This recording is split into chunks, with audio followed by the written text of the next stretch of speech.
نصف ایمان، تحریر سبین عباس۔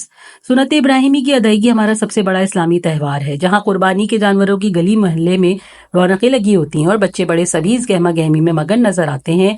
وہیں باقاعدہ مقابلہ بھی ہو رہا ہوتا ہے کہ کس کا قربانی کا جانور زیادہ تکڑا اور مہنگا ہے۔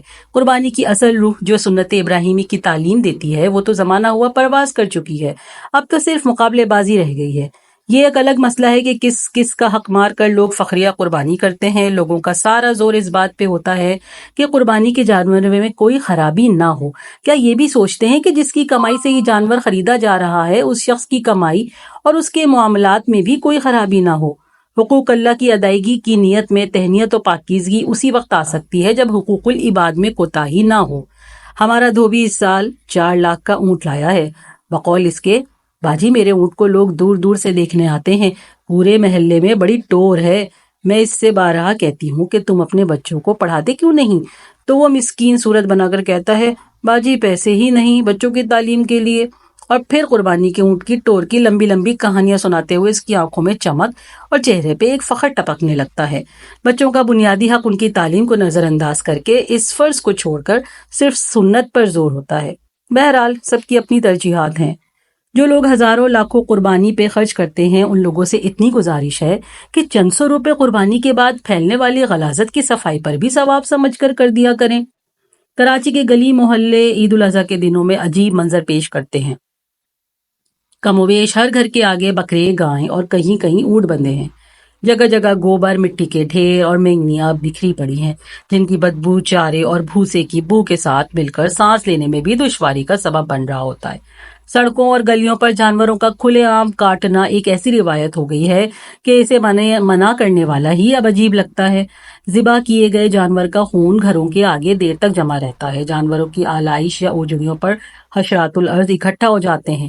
شہر میں بلدیاتی اور صفائی کے ذمہ داروں اور اداروں کی کمی اور عدم توجہی کی وجہ سے کچرا کنڈیاں بھری رہتی ہیں۔ خاک روب جہاں سے پیسے ملتے ہیں بس وہیں مصروف نظر آتے ہیں۔ اس لیے مجموعی نظام صفائی بری طرح متاثر ہوتا ہے، اور اگر اس دوران بارش ہو جائے تو سونے پہ سہاگا کا منظر پیش ہو جاتا ہے۔ کیا اس گندگی و غلاظت سے بچنے کا کوئی حل یا کوئی ایسا منظم نظام بن سکتا ہے؟ حکومتی اداروں کی جانب سے جانوروں کے عارضی قیام گاہوں کے خصوصی انتظامات کیے جائیں۔ کچھ محلوں میں لوگ اپنے طور پر ایسا کرتے بھی ہیں، خاص طور پر فلیٹوں کے مکین۔ بلدیہ عظمیٰ کراچی اور دیگر شہری ادارے بھی ماڈل کے طور پر ان اداروں کی طرح کے عارضی ذبح خانے قائم کر سکتے ہیں۔ بے شک وہ مالکان سے اس کے مناسب چارجز وصول کریں۔ اس طرح شہر کو صاف ستھرا رکھنے میں مدد تو ملے گی ہی، حفظان صحت کے اصولوں پر قربانی کے جانوروں کا گوشت بھی بلا خوف و خطر استعمال کیا جا سکے گا۔